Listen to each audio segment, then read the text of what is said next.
So, hello everyone. A warm welcome to everyone joining us today for the exclusive webinar. And I am Sakshi, your host for today's session. So, before we begin, I would like to tell you about the MSB Association. So, as you all know, today's topic is not related to MSB, and we have to joining from different industries. So, you might be thinking, what is the MSB Association? So let me tell you that MSB Association was founded with the one main goal to support money service businesses across the UK, and we understand the challenges and MSB deal with every day, especially around banking, compliance, and regulation. So our purpose is to stand with you through all of it. And one thing we realize when we talk about the MSB Association, many people ask us what is the MSB Association and why it is started. So we started this to build a strong and trusted community of UK MSBs, a community that grows together, stay compliant, and support each other. And our main objective is to be your voice. We help you with regulations, banking, and we represent you at the directly to authorities. And along with supporting MSBs, we also guide other businesses like individuals. Like today, we organized a webinar on a non-MSB topic. What is the benefit of become a member?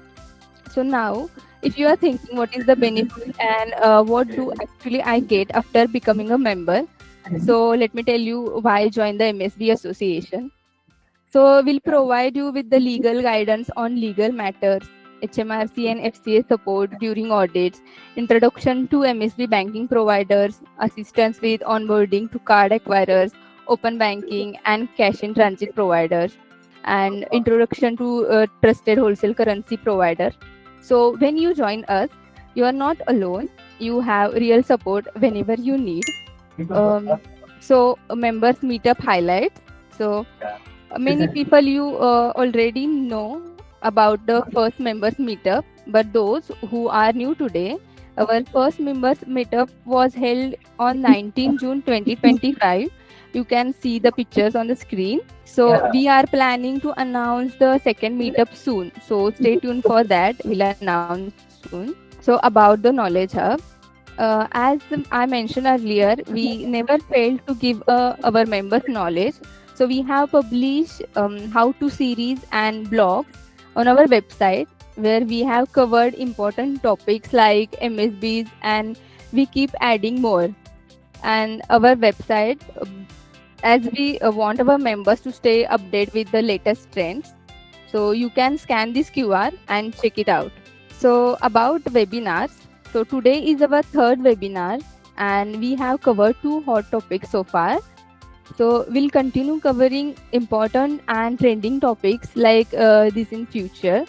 So if you are interested in specific topic, you can share with us and we'll definitely consider your suggestion. Okay. So now let's come to main point.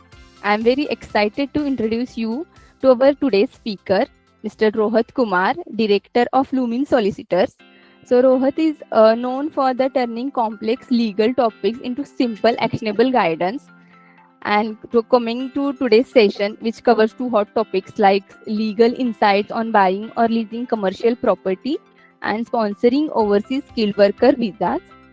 So without further ado, over to you, Rohat.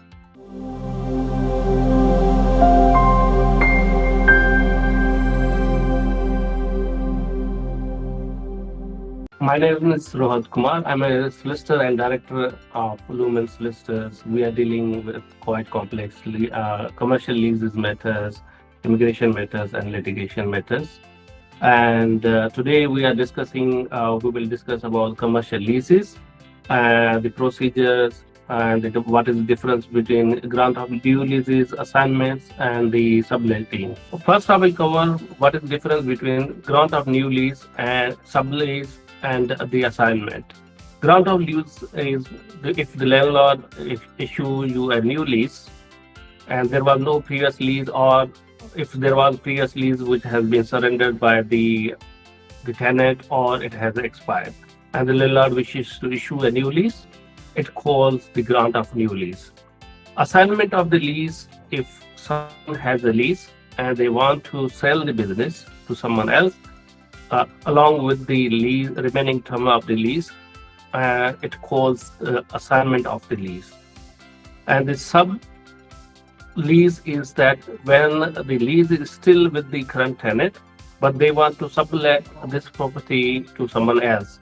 For example, or part of the property to someone else. For example, if you have the currency exchange business and you want to give the part of your shop to someone else by way of subletting, generally you require in both process the consent from the landlord, and obviously we will discuss further about the consent and all those points in the next slide. So this is the difference between the sublease assignment and the new grant of lease. So generally leases are not required to register unless they are over 7 years old, more than 7 years. If the term of the lease is more than 7 years, it is mandatory to register this lease with the land registry. So subletting. Subletting, tenants grant a sublease to another party.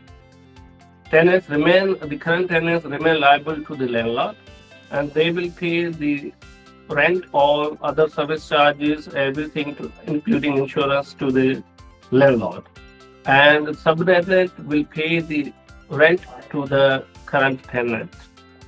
So it means the landlord will ask all the liabilities or breach of covenants or everything from the current tenants. So the current tenants remain liable for everything to the landlord. Assignment, when if you sell the business to someone and the part of the business you wishes to assign the lease.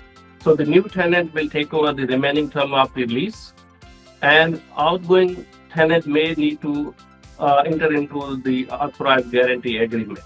I will cover this authorized guarantee agreement separately. It's one of the complex area which always people don't understand, so we will cover later. So once lease is assigned, so you will be assign all the liabilities from the current tenants. It will be transferred to the new tenant. So the question is that how you structure this for subletting and the assignment or grant of new lease. Generally, it is advisable that the parties should agree the head of terms. Head of terms means the foundation of the document where the landlord, tenant or subtenant agree the terms of the lease. So for example, if you are taking the new lease, you should agree the term of the lease is 5 years, 6 years, 7 years. And it is always advisable because you don't know the future. There should be a break clause where I advise my client there should be a break clause for the tenant only. For example, if your business is going well and you don't want to break the lease, but if the landlord has the break clause, they may give you the notice to break the lease, or they may increase the lease. There's sometimes tactics used to increase the rent as well.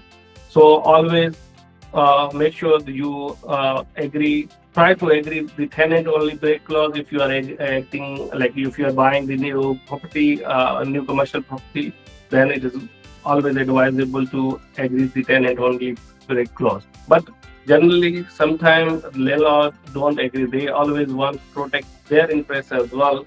So it is again negotiable point. Always better to agree in the head of terms who will be responsible, whether there is any break clause or not.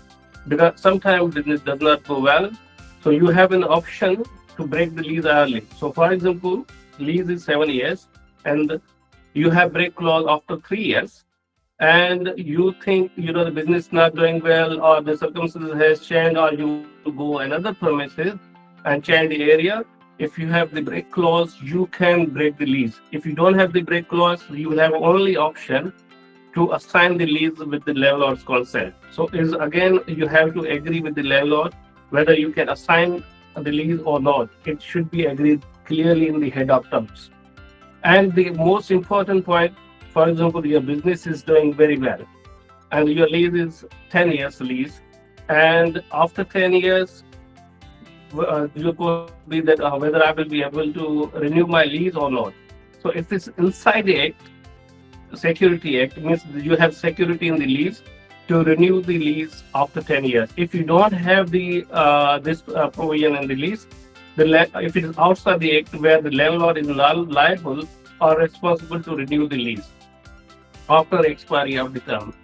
And then you have to agree whether there is rent deposit you have to pay. Always is good to know from the outset what is the rent deposit, rent period, and whether you will get the rent free period. I always ask client to these points should be agreed before you instruct your solicitor, because generally what happens, you have to negotiate with the agent, or if you are buying through the agent, or if you are buying through the direct through the landlord. We have come across these points. We are dealing with one our established client. The landlord is granting a lease, but there is no agent involved in the middle. So we are negotiating this head of terms. Is taking almost 2 months now. So it is always good to negotiate, because once the terms are agreed in the by way of head of terms, generally the landlord do not like to change any term.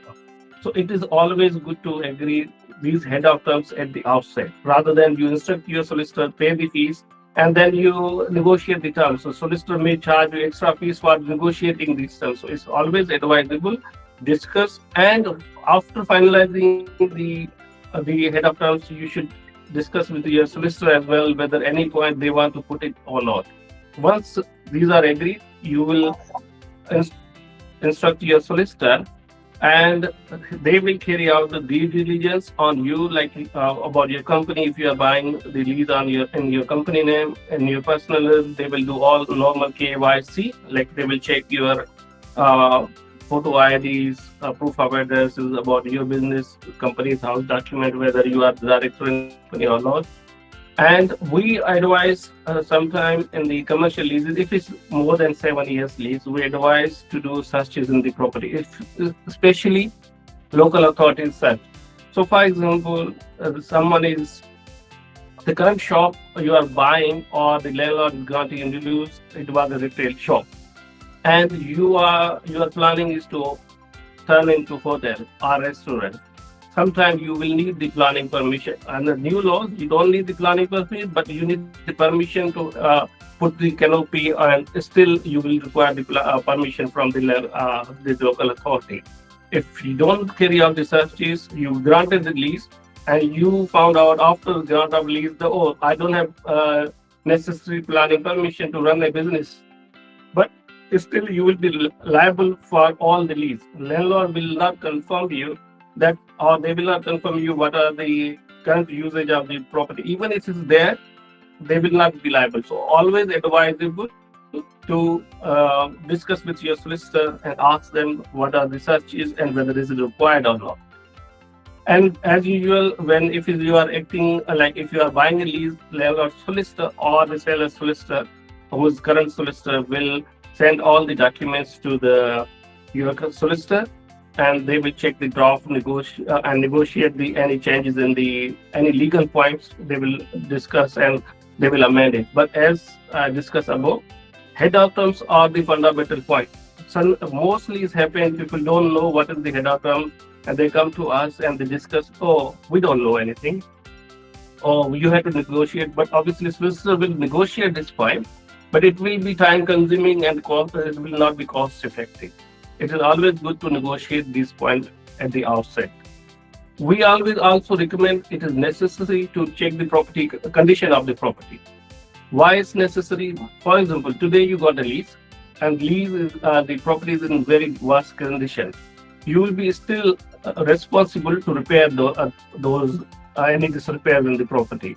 So, and mostly it's called fully repair lease, means even if there was a disrepair in the property, you will be liable and you will be responsible to carry out those repairs. So always make sure that you know the property condition and negotiate with the landlord or the current tenant if there is any repairs or there anything you have to do it.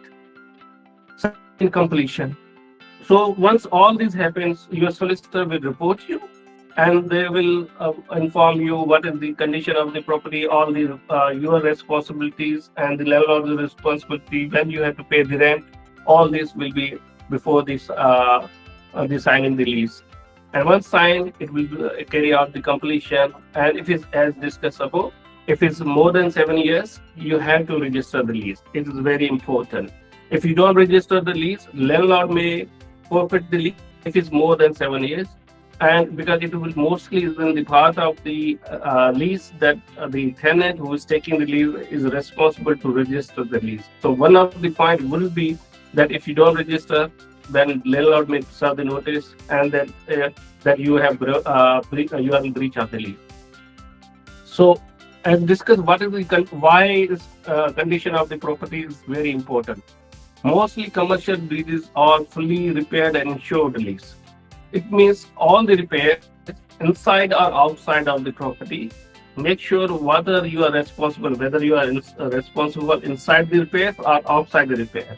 So we have one client recently, and we did their lease. We made sure that they should not be liable or responsible for the roof repair. After 3 years, client came to us, and they told us that there is leakage from the roof, and who is responsible for this repair.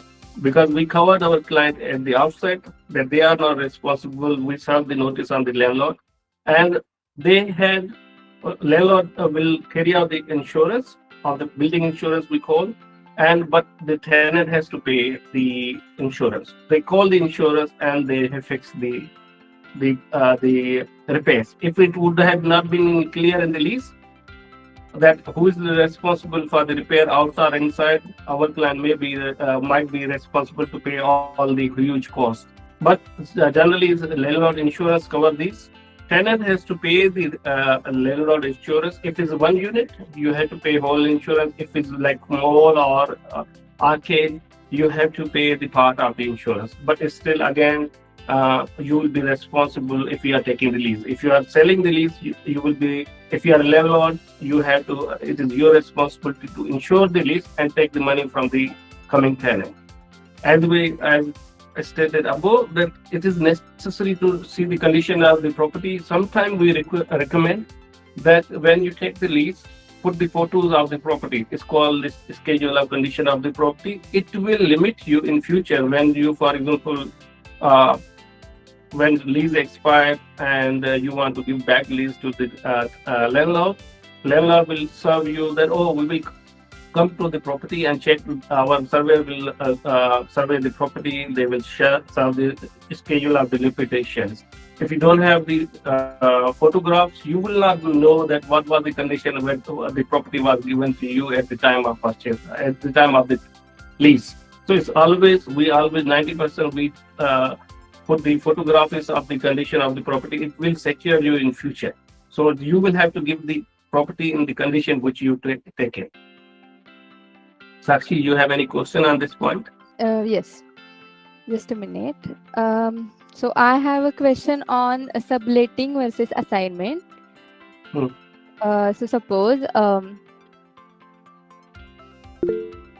suppose I have a commercial lease for my shop, but I won't be using it for 6 months, and I want another business to use it during that time.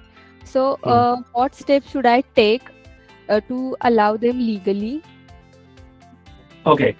So in the lease, generally landlord give you the permission, but with the consent. Consent means landlord will know who the new subtenant is. They will ask the details and everything. As it's again, when you agree the head of terms, you should clearly get this point that you should have the consent to sublet with the landlord's permission. 99% landlord wants to give the permission, but with the consent. So they will check their references, the person who you are giving the rent, who is the subleasing, whether he's capable or they are capable to sublease the property, pay the rent and all those things. And they will do check reference. And of course, once they are happy, they will assign, and they will check the terms of the subleasing as well, how long you want to give the lease. As I I spoke about, they will make sure that they don't have inside act, means they cannot review after 6 months. So they will make sure all these points that you have covered them, then they will grant you the sublime. Okay, thank you.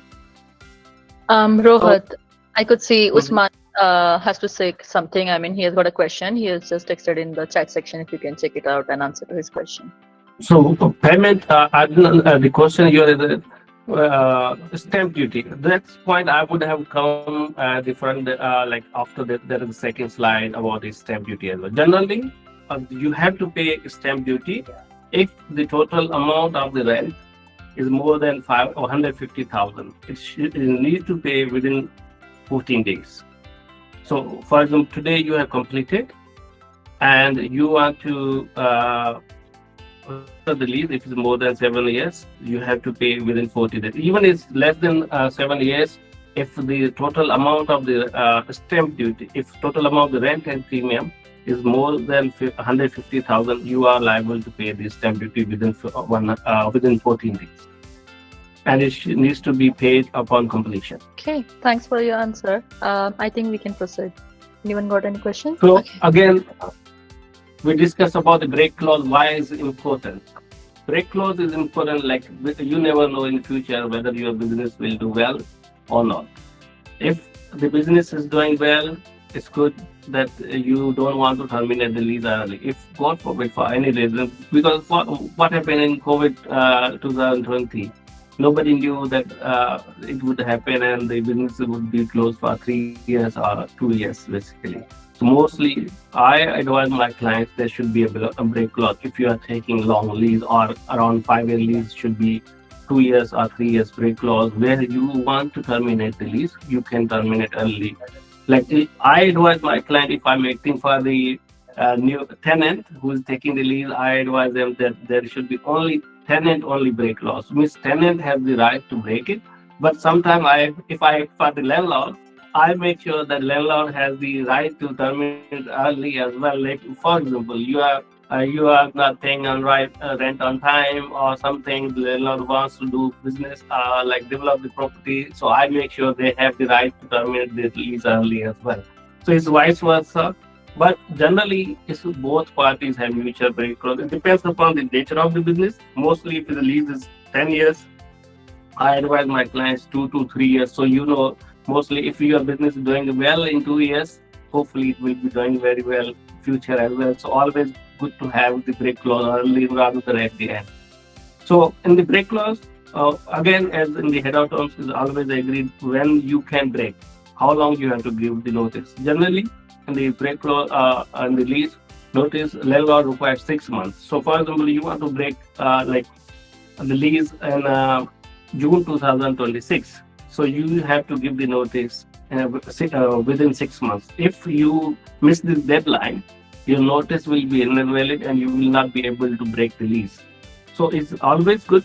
Always you ask your solicitors when I can break lease, whether there is any break clause in the lease, and what are the requirements to break the lease as well. So generally, if I'm acting for the landlord, I will not accept the notice unless the tenant has cleared all the debts, which can be service charges, rents, or anything. So it's always good to check before serving the notice that you have cleared all the dues. Sometimes if I'm acting for the landlord, I just ignore this. On the last day, I will say, sorry, your notice is invalid because you have not paid the dues. So just make sure you have complied with the lease requirement, all the requirements in the lease where you have responsibility. So always put the break clause is very important. And I never do the lease. Try to not do the lease where there is no break clause.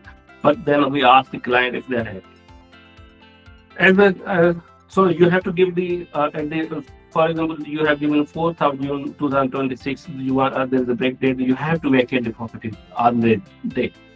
Landlord will simply come. They will change the lock. And they will not serve the notice or anything. It's advisable to vacate the property before the break date. And as I explained before, that you make sure that your notice is valid, you have paid all the dues, and there's no any breach in the lease, if it will simply break the invalid the notice. It's very important to do that. So there's the other point people don't understand what is the personal guarantee and why we should give. And in commercial lease is very common. So for example, you want to start a new business, you establish a new company. If I'm acting for the landlord or if I'm the landlord, I would not give the lease to a new company.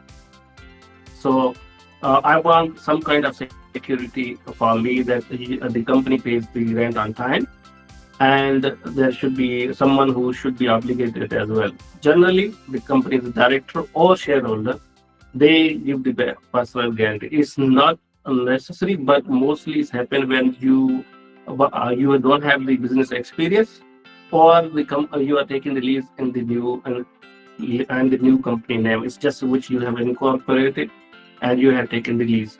It's very important you check what are the personal guarantees. So I'm just giving you another example. We have another client and they are established company for 5 years, but they want to take the lease in the new company name.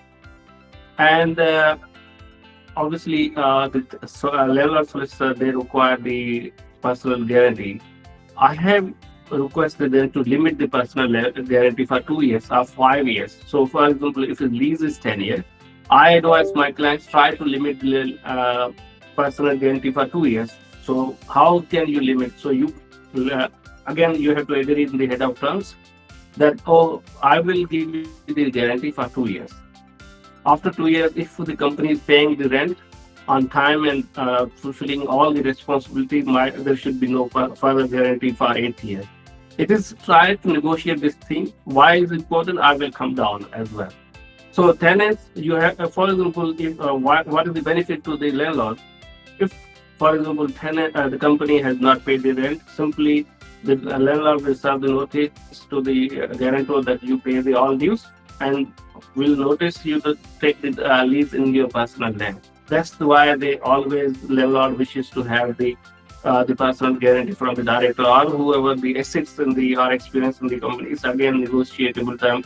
But if it's a new company, usually always landlord wants, or even the old company, landlord wishes to protect their interests. They want the personal guarantee. One very common misconcept happen or misunderstanding what is the authorized guarantee agreement. And people don't understand that as well. It's happened common. Most times happen basically. So authorized guarantee means someone, like for example, you want to sell, you are tired, or you want to retire, you want to sell the business, and the part of the sale is the assignment of the lease. And you go to the landlord, oh, I want to assign the lease, and please confirm what are your requirements. The landlord would say, okay, that's fine. They will ask usual references for the incoming tenant. They will be happy. They will tell you, okay. In most of the case in the UK, in England, there are authorized guarantee agreement. They will say, okay, yes, we are fine with you to consent the lease, but you have to enter into an authorized guarantee agreement. People don't realize until they sell the business. At that time, because you already seen the lease, in the lease you have signed that you will provide the authorized guarantee agreement for incoming tenant. So you sold the business, but your company or you will remain liable to guarantor for the incoming tenant as well. So what I would suggest, if I'm acting for the tenant, so you make sure it is clear in the lease that you will not provide the authorized guarantee for incoming tenant. Or you limit that if you are giving the personal guarantee, the company should provide only the authorized guarantee, not you. So for example, new tenant came, he didn't realize he's not paying the rent, or they are not paying rent. Landlord will simply send you the notice that, oh, you have given the authorized guarantee agreement, so you have to take the lease back. So you come to the point where you wanted to shift, like you were but simply they will serve the notice. So always good to know what is the authorized guarantee agreement, whether I can try to negotiate with the landlord to not put any authorized guarantee agreement. But it's very common and landlord will not agree without it. But you can limit it, you can negotiate the terms as well. What is the benefit to the landlord? Obviously, if, for example, the company or anybody who is not doing well, personal guarantee is required. Risk, obviously, if you don't pay, your company don't pay the rent or pay the dues as per the lease level, a guarantor will be personally liable for everything. So you make sure that you get the advice before committing anything. I've discussed both points. So this is difference between personal guarantee and the authorized guarantee agreement. What is the purpose and when you should go? Always you make sure that you consider this point at the start of the lease or when you are getting the assignment. So for example, mostly in assignment leases, there is a clause where you have to take, you will be personally liable and authorized as well. For example, I have a client who is taking the lease, and in the lease there is an authorized guarantee clause, so they will be liable in future if they want to sell the business to someone else. They have to give the personal guarantee, our company has to give the personal authorized guarantee to sell the business in future. We are trying to negotiate with the landlord that they should limit the liability only for the current, like their company, not in future. So that's, we are negotiating with them. It is very important point, and so make sure that it is there as well. As discussed, authorized guarantee agreement, outgoing tenant guarantees incoming tenant, and common assignment is normal in assignment. It protects the landlord if the new tenant is in default, and this liability ends, as I told you. For example, you have assigned the lease to someone, and that assignment has been reassigned to someone else. And when this reassignment happens, your liability finish. Otherwise, until the terms of the lease, you will be, or your company will be under guarantee to pay if the new tenant don't default. So it's happened. I have clients, so they have sold the business, and when they bought the lease, they didn't know there is an authorized guarantee agreement. So at the time of assignment, we were negotiating with the landlord. They said, no, simply you have to give us the authorized guarantee agreement. Without that, we will not consent. They had to give the consent. They had to enter into the authorized guarantee agreement. And after 1 year, the new tenant defaulted. They stopped paying the rent. The landlord simply served the notice on our client to pay the rent. They had to negotiate the new tenant that please pay the rent, and they have to incur all those time and those things. And luckily what happened, the new tenant managed to assign the lease to another person.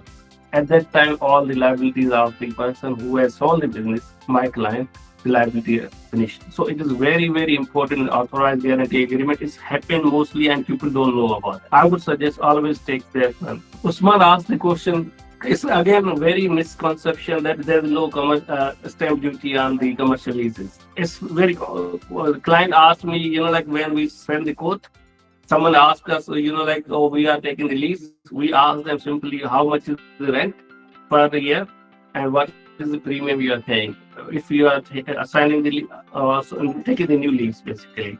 So generally, the stamp duty is payable when you are getting the new lease, not an assignment. But if there is a change in the terms of the lease was 10 years, and when you took the lease, the remaining period was 6 years. First, the landlord increased the term of the lease, so maybe you will be liable to pay the stamp duty on assignment as well. Generally, stamp duty is not payable on assignment. So it's always good because it's a common thing. People argue with us that, oh, why we have to pay? We are taking just 5 years lease. It's not even registered. But in central London, where in Oxford Circus, I have many clients in Oxford Circus, Bond Street, and Farrington.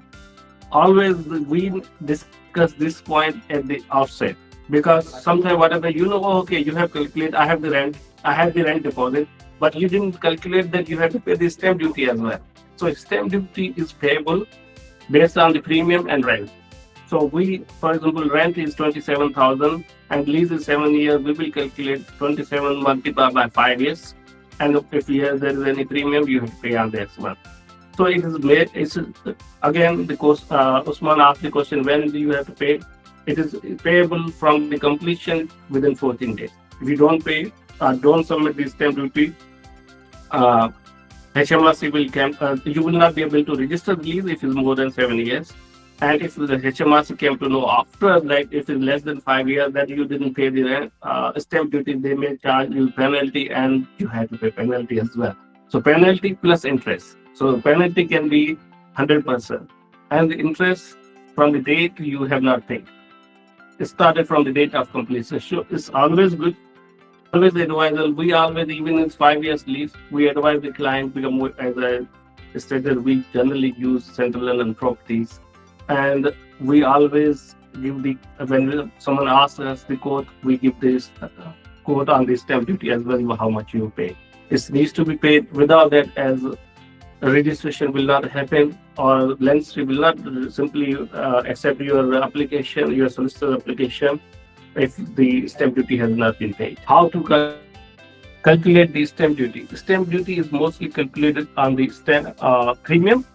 If it's not, and we are discussing about the commercial property and on the rent.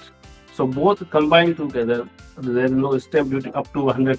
If, for example, if we calculated 5 years lease and rent is £15,000, and you have not paid the stamp duty, you have not to pay any stamp duty because the amount your rent is less than £150,000. If it's more than £150,000, you have to pay 2% up to 500,000. Over 5 million pounds, over 5 million pounds, you have to pay 5%. It is started in 2003 and it increased in 2005, and there are different calculations in past, but currently it's £150,000 net present value of the lease. You have to pay the stamp duty, which is 2%. Why the question sometimes client asks, oh, we don't want to register the lease. That's why we have to register the lease. Just we got the lease, we don't need to register. But any lease which is over 7 years, this needs to be registered. It is benefit for the tenant as well. Like if you assign the lease in future, it will help you. It will be goodwill as well, that you can tell them this lease is registered, will be part of this will as well. Again, before registration, you have to pay stamp duty. And shorter leases is not registered, but we still put a unilateral notice. Unilateral notice is on the landlord's title that there is a lease existence. So it gives you another security. For example, tomorrow landlord wishes to sell the freehold of the estate. We still put the unilateral notice on their title. So it gives you another security, or you want to sell the business in the future, it will give you security. So it is very important to put unilateral notice if the lease is less than 7 years. So this is my details, and obviously if you have any questions, the point which is I have not cleared, you can ask the question. When we have businesses in the UK, we always need workers. And workers, like if you are British citizenship, you don't need visa. If someone is on the student visa, so if you are worker, like we have businesses, all of us businesses, we need the workers. If you are British citizen, you don't need any visa or anything. Or if you are indefinite leave to remain, you don't need any visa or anything. But if someone is a student, you like the person, work ethics or anything, or you are not able to find the any British citizen or indefinite leave holder. So it is always good to apply for UK sponsorship to get to sponsor your worker.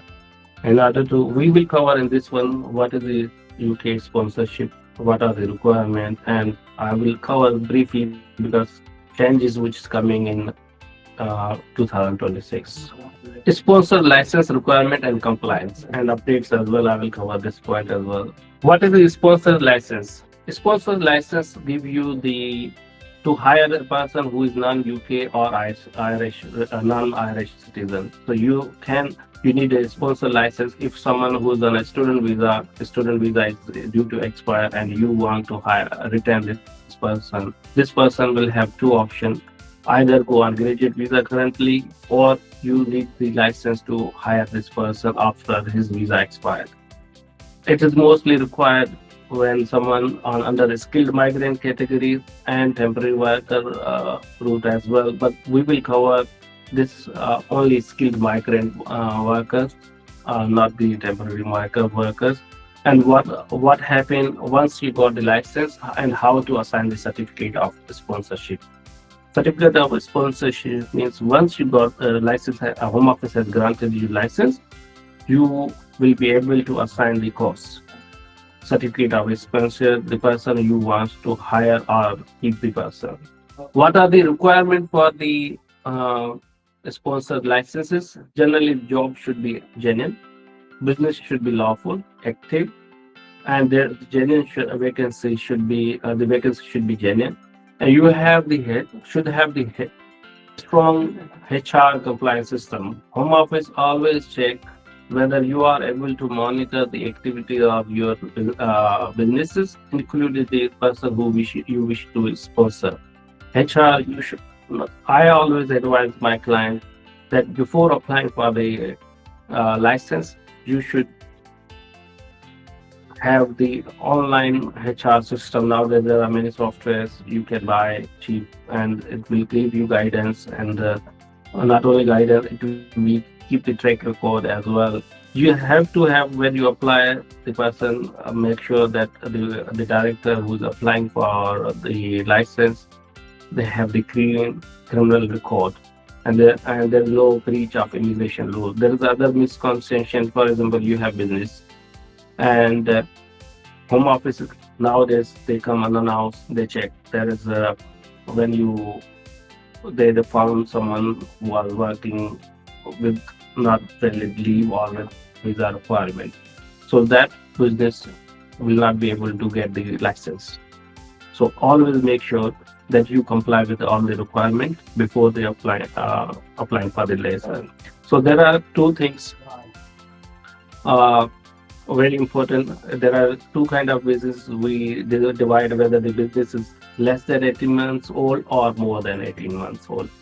Generally, you have to provide your business bank statements, your employee liability insurance, the premises lease, the list of the employees who are working for your company, and your company's website, and other necessary other optional document which show that your business is genuine and the vacancy is genuine, basically, and your business is able to pay the salary as well to the employee, the prospective employees or the current employee who you wish to.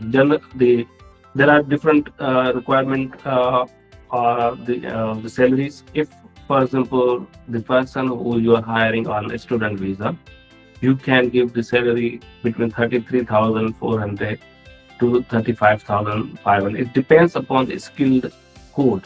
The code is very important. It's always misconception, or the person is on the student finish the student course and we want to hire, they should have less money, less salary. It's not like that. The minimum salary is 33,200. It is happening from July, and the maximum up to the skill code. So, for example, you are hiring a sales executive. The minimum salary for that, if the person is on the student visa and he has completed the course and you want to hire this staff, you have to pay minimum 33,400 per annum. And the other codes are different. Obviously, a sales executive, because it's generally used for the business, retail businesses, and that give you the example. The other point is that always I get the question that how long I can issue the course, how many years I can give you the course to on this salary 33,400, because if the other requirement, standard requirement is 41,600 minimum, but on the person who are on a student visa or a graduate visa, you can give the salary 33,400. It's the starting point, but as I explained that it depends upon the code as well. Generally, another question I get that how long I can issue the visa to the graduate person who is on a graduate visa. So the new entrant is called new entrant rule, where the person who has just freshly graduated, you can issue the course for 4 years. So 4 years start from the day they completed their student visa. So, for example, if someone who has on a student visa, you can issue the course for 4 years under new entrant rule. If someone is on graduate visa, that's the other point people ask me, that how long I issue the graduate. Someone who is already on the graduate visa is due to expire in 2 months time. You can issue only for 2 years, not more than 2 years. If you issue more than 2 years, you can issue it, but the salary, minimum salary will be 41,600 starting point. It can go up. It depends upon the code as well. As I give you sales executive, or you want the marketing person, then the salary is for 50,000 pounds. It's different course. You have to, obviously, it depends upon need of your business. You can consult a solicitor or your legal consultant, or you check the immigration rule where you can find what is the minimum salary. Authorized person. When you apply for the sponsor license, you need an authorized person. Authorized person must be British citizen or who has indefinite leave to remain. It is very without, if you apply the license but the person is on not on who has no indefinite leave to remain or British citizen, license will most probably be refused. You will need to require that this authorized person is the key contact person as well. Key contact means that if Home Office has any question, they can raise the key contact from the designated key contact person. Key contact person can be the solicitor, and you can be the key contact person. Authorized person can be the key contact person. There's very misconception. I've seen many cases where by mistake, they put the staff they want to hire, they put the key contact person, which is wrong and illegal. If Home Office found out, they will just refuse your license and you will be banned for 6 months. You will not be applied for the license for 6 months. You need the level 1 user. What is the level 1 user? Initially, the level 1 user must be the authorized person. It is advisable that it should be the level 1 user authorized person. If by mistake your solicitor or legal consultant, they put themselves as a level 1 user, it used to be, the law has changed. So it's level 1 person needs to be authorized person. If it's happened, simply your license will be refused and you will not be able to apply for 6 months. Once you get the license, you can put another person. Why level 2 user person is not necessary in the business that same person will be available for 24 hours. So always you can delegate the duties after you have been granted license. I already covered what are the requirements for the documents which you need to apply for the skill grant sponsored license. You will require company bank statement, VAT, PAY. VAT is optional, but if your business is a VAT register, you can provide. Is showing that your business is genuine and doing well. That's why you are paying the VAT. You need employer liability insurance, which is minimum £5 million, and it's not expensive, but it is mandatory. You need the evidence that the business has the commercial leases. If his company is more than 18 months old, incorporated more than 18 months, you will have to provide the accounts of the company as well.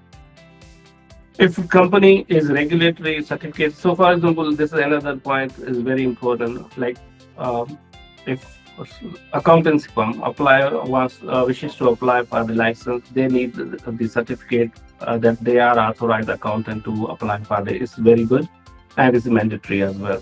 Even the restaurants, if they want to apply for the license, they need the council's rating as well to show that the restaurant are doing. Like if you are doing money changing business, if you are registered with FCA, you need the registration as well. Without that, you cannot apply. It's the mandatory requirement. So the point always comes, people forget that we got the license and suddenly you realize you are in breach. what are the requirements to report any changes? If, for example, any worker who you hired, the worker you have sponsored, not any other worker, you have sponsored the worker under a skilled migrant category, you have to report any changes in 10 days. For example, you like the person has not turned up for 10 days without any knowledge, without any uh, leave. You have to report within 10 working days. If you don't report it, home office came and suddenly came and visited your premises and they found the person is not, your license will be revoked. Initially, it will be suspended. They will ask the court, they will simply revoke the license. Any other changes, for example, you have changed the business, you have changed, like sometimes business changes the the premises, you have to report within 20 days. Very important point, for example, job changes. You have hired someone on the like sales executive, and now he's working as your marketing person. You have to report to the you have to inform the home office. You may have to issue the due course as well because job designation has changed. Sometimes is again very big misconception. What happened? People just sell the company. They don't inform the home office that the shareholder has been changed. When shareholder has been changed, the new shareholder has to apply license again within 20 days. That's the other point. It's happened suddenly, like you solve the business, you say, okay, I solved the business, the license is earning. It's not the case. The new shareholder has to apply license again. It's mostly happening nowadays. We are getting so many cases. People have changed the shareholder. We just came to know after 1 year that they have changed the shareholder without informing the home office. Technically, they are in the breach. If the home office found out, the license will be revoked immediately. So another point is very important. We get, we got the license. What we do? What are our compliance duties? Which is like compliance duties is very important. Like this, like if you don't comply with the requirement, the compliance, your license again will be revoked. I have that nowadays. I got last week one client. They issued the course for £22,000 in old threshold, and they realized they are paying less salary. Query came to me what we do, and home office came there, visit their premises, and they found out that they are paying less salary. So again, you make sure that you, whatever the salary and the cost, you pay your sponsor less. Who you are sponsor, you have to make sure you have to keep the passport copy. You have visa copy or e-visa. You make sure you have pay slips, contract, job description. You should have the rota as well. It's very important. You have the rota every week. You should have the recruitment evidence as well, how you recruited the person as well. Nowadays, home office, when you apply course, they may like you granted issue the course to someone. Home office may raise the question after the skilled migrant made the application. They will raise this question that how you recruited the person. And one more point is very important. Even you, the person who is on the, for example, spouse visa, he is working for you. Make sure you get the share code every 3 months. You update the details every 3 months. If you don't do it, home office came and visited and they found you are in breach. So every 3 months, make sure all the details are updated. You have share code, check the share code, that person is eligible for visa or not, or is eligible for work or not. Make sure you have monitoring duty as well, that you have verified the attendance. People have log in and check in, check out system. It's up to you how you want to do it, but make sure you, whatever the hours minimum, like you have to make sure that the job contract, you should have the verification whether the person has worked as well. Ensure pay threshold, as I stated previously. Make sure whatever the cost you have issued, if you have paid on the cost, you are paying salary £35,000. Make sure you pay the 35,000 salary as well.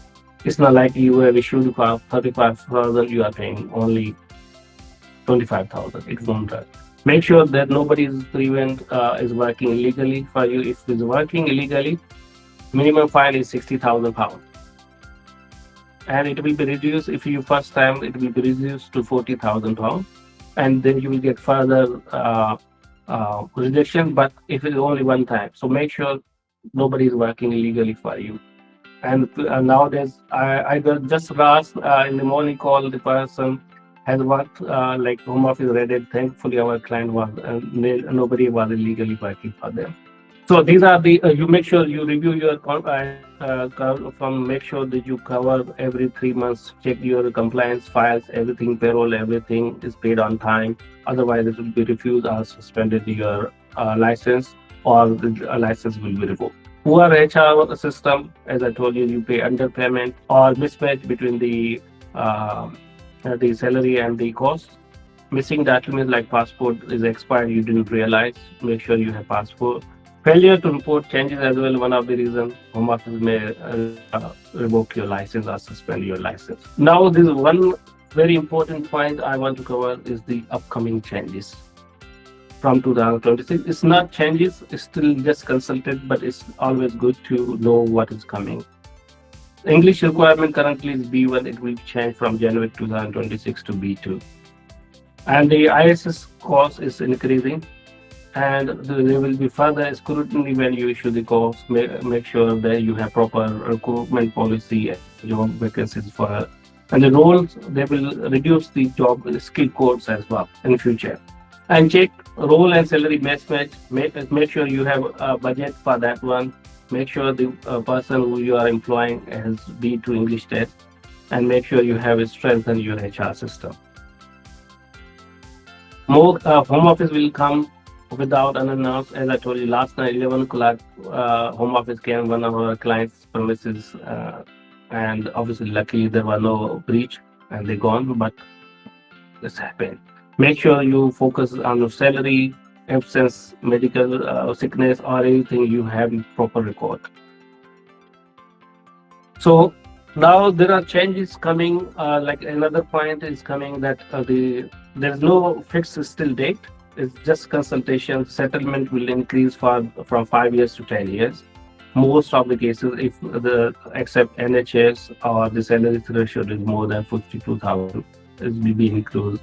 And lower skill route, as I told you, that it will increase to 10 years basically as well. So these consultations are coming, but it's still not finalized. It will come basically. So make sure you cover this point. And some visa category hiring standard requirement for visa, like for example, they will increase this ratio for the salaries. And if you there is another consultation that if salary is more than 125,000, you will get the job ILR within 5 years or 3 years. And global, if you are on global talent visa, the remaining it will be in 3 years. Spouse visa, same issue. There will be no increase. It will be if you are a British spouse or indefinitely to remain, the threshold for settlement will not change. It will be 5 years. So this is consultation. Consultation will end on 12th of February. Possible rollout in April 2026, but it's still not the date. Final structure will be applied. And if someone is getting the benefits, it will be changed as well. So if anything, make sure you check the consultations after 12th of February 2026. These are my details. Obviously, if you have any questions, we can. I think you covered all things, Rohat.